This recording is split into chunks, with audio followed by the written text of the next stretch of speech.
صلی اللہ تعالی علی حبیبہ خیر خلقہ سیدنا سندنا و مولانا محمد وعلی آلہ وصحبہ وبارک وسلم علیہ نحمدہ و نصلی علی رسولہ الکریم فاما بعد اعوذ باللہ من الشیطان الرجیم بسم اللہ الرحمن الرحیم۔ مبارک ہو مسلمانوں کہ پھر ماہ سیام آیا، مسلمانوں کے گھر چل کر خدا کا فضل عام آیا۔ اللہ تعالیٰ کا لاکھ لاکھ شکر ہے کہ اس نے ہمیں پھر سے ماہ رمضان المبارک عطا فرمایا۔ تمام اہل ایمان کو، تمام اہل اسلام کو یہ ماہ مبارک بہت بہت مبارک ہو۔ رمضان مبارک بہت رحمتوں اور برکتوں کا مہینہ ہے۔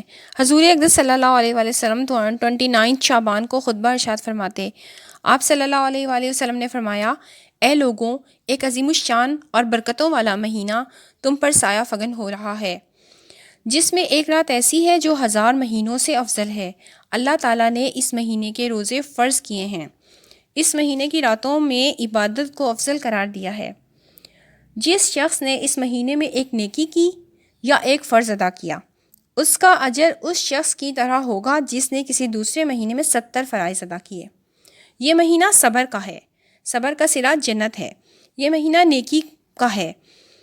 اس مہینے میں مومن کی روزی بڑھا دی جاتی ہے۔ جس شخص نے کسی روزے دار کو افطار کروایا، اس کے گناہ بخش دیے جاتے ہیں، اس کی گردن کو آتش جہنم سے آزادی حاصل ہو جاتی ہے۔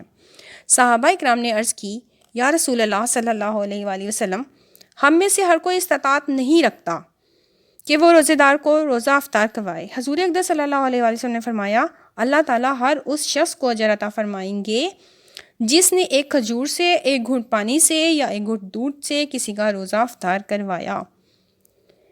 یہ مہینہ ایسا ہے کہ اس کا اول حصہ رحمت کا ہے، اس کا درمیان کا حصہ مغفرت کا ہے، اور اس کا آخری حصہ آتش جہنم سے آزادی کا ہے۔ حضرت ابو ہریرہ رضی اللہ تعالیٰ عنہ سے مروی ہے کہ نبی کریم صلی اللہ علیہ وآلہ وسلم نے فرمایا، میری امت کا جب ایک فرد نیکی کرتا ہے تو اس کو 10 سے 700 گنا تک کا ثواب دیا جاتا ہے، سوائے روزے کے۔ اللہ تعالیٰ فرماتا ہے کہ روزہ میرے لیے ہے اور میں ہی اس کا اجر دوں گا۔ روزہ دار اپنا کھانا پینا میرے لیے چھوڑتا ہے، روزہ ڈھال ہے دوزخ اور گناہوں سے بچنے کے لیے۔ روزہ دار کے لیے 2 مسرتیں ہیں، ایک مسرت افطار کے وقت اور دوسری رب العالمین کے دیدار کے وقت ہوگی۔ رب العالمین نے قرآن پاک میں فرمایا ہے، یا ایھا الذین آمنوا کتب علیکم الصیام کما کتب علی الذین من قبلکم لعلکم تتقون۔ اے ایمان والو، تم پر روزے فرض کیے گئے جس طرح سے تم سے پہلے لوگوں پر فرض کیے گئے تاکہ تم متقی ہو جاؤ۔ حسن بصری فرماتے ہیں کہ جب اللہ تعالیٰ کہیں کہ یا ایھا الذین آمنوا تو ایمان والوں کو اٹینٹیو ہو جانا چاہیے۔ صیام کا مطلب ہے رک جانا، ٹھہر جانا، یعنی کہ گناہ کے کاموں سے اور کھانے پینے سے اللہ تعالیٰ کے لیے ٹھہر جانا اور رک جانا۔ شہر الرمضان، آقا دو جہان نے فرمایا ہے، لفظ رمضان مت کہو کیونکہ اس کو نسبت کے ساتھ کہو، کیونکہ اللہ تعالیٰ نے قرآن پاک میں اسے نسبت کے ساتھ شہر الرمضان کہا ہے۔ رمضان کا مطلب ہے گرم پتھر۔ رمضان رمز سے نکلا ہے جس کا مطلب ہے جلا دینا۔ رمضان گناہوں کو جلا دیتا ہے، گناہوں سے انسان کو پاک کر دیتا ہے، اس لیے اس کو رمضان کہا گیا ہے۔ علماء اکرام کہتے ہیں کہ رمضان میں نصیحت اور آخرت کی فکر سے انسان کے دل گرما جاتے ہیں، روحیں پاک ہو جاتی ہیں۔ رمضان جسم سے گناہوں کو دھو ڈالتا ہے، دلوں کو پاک اور صاف کر دیتا ہے۔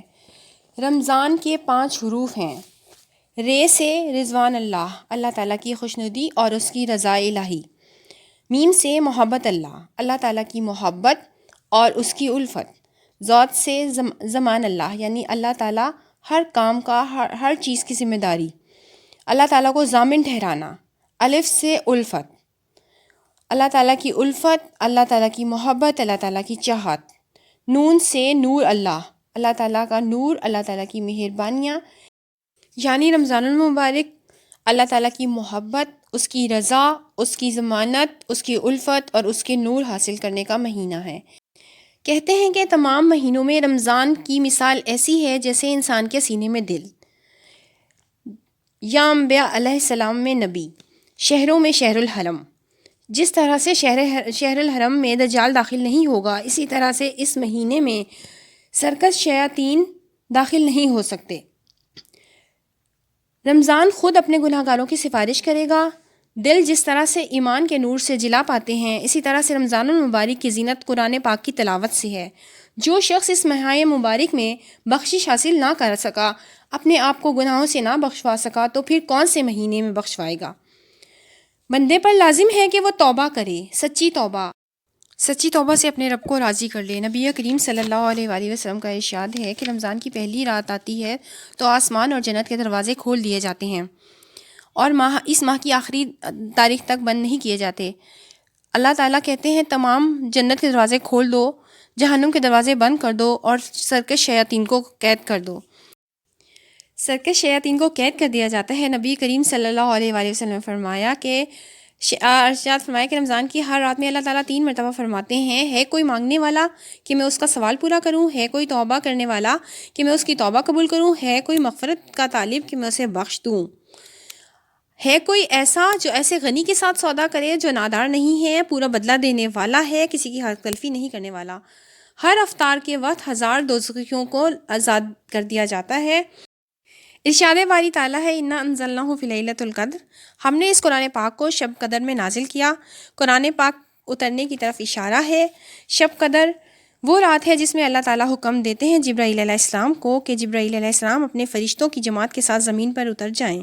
جب جبرائیل علیہ السلام اترتے ہیں اور ان کے ساتھ ایک سبز پرچم ہوتا ہے، سبز پرچم خانہ کعبہ کی چھت پر گاڑ دیتے ہیں، وہ اپنے 600 پر پھیلا دیتے ہیں جو مشرق سے مغرب تک پھیل جاتے ہیں۔ یہ پرچم لیلۃ القدر کے علاوہ کسی اور دن لہرایا نہیں جاتا۔ جبرائیل علیہ السلام کو فرشتوں کو حکم دیتے ہیں کہ امت محمدی میں پھیل جاؤ۔ فرشتے ہر نمازی، ہر عبادت گزار، ہر ذکر الہی کرنے والے کو سلام کرتے ہیں، ان سے مصافحہ کرتے ہیں، ان کی دعاؤں کے وقت آمین کہتے ہیں۔ یہ حالت صبح تک قائم رہتی ہے۔ اس کے بعد جبرائیل علیہ السلام اعلان کرتے ہیں کہ اپنے لشکروں کو کہ واپس چلو۔ اس وقت فرشتے کہتے ہیں جبرائیل علیہ السلام، کیا آپ نے ان کی حاجتوں کے بارے میں حق تعالیٰ سے درخواست کر دی ہے؟ جبرائیل علیہ السلام فرماتے ہیں کہ اللہ تعالیٰ نے ان پر رحمت کی نظر فرمائی ہے اور ان کو بخش دیا ہے۔ قدر کو رمضان شریف کی آخری عشرے میں تلاش کیا جائے، یعنی 20 تاریخ سے لے کر آخری تاریخ تک۔ ان تاریخوں میں زیادہ مشہور 27ویں شب ہے۔ حضرت ابن عباس نے حضرت عمر رضی اللہ تعالیٰ عنہ سے کہا کہ میں نے طاق عدد میں 7 کے ہندسے کو طاق عدد سب سے زیادہ لائق پایا ہے۔ پھر جب 7 پر غور کیا جائے تو آسمان بھی 7، زمین بھی 7، راتیں بھی 7، خانہ کعبہ کے طواف بھی 7، صفا مروہ کے چکر بھی 7، قرآن پاک کی 7 قراتیں اور قرآن پاک کی 7 منزلیں۔ رسول اقدس صلی اللہ علیہ وآلہ وسلم نے ارشاد فرمایا کہ جب رمضان کی پہلی رات ہوتی ہے تو اللہ تعالیٰ اپنی مخلوق کی طرف توجہ فرماتے ہیں۔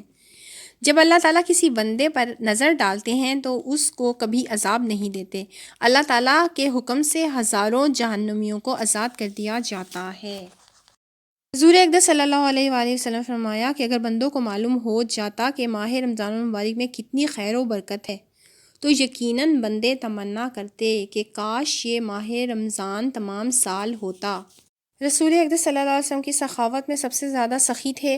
آپ سب سے زیادہ سخی رمضان المبارک میں ہوتے۔ جب جبرائیل علیہ السلام سے ملاقات فرماتے تو رسول اللہ صلی اللہ علیہ وسلم ہوا سے بھی زیادہ تیز سخاوت فرماتے۔ اس ماہ مبارک میں مغفرت اور جہنم سے آزادی کی دعا کرنی چاہیے، جنت اور رب العالمین کی رضا طلب کرنی چاہیے، کلمہ، درود پاک اور استغفار کی کثرت کرنی چاہیے اور قرب الہی مانگنا چاہیے۔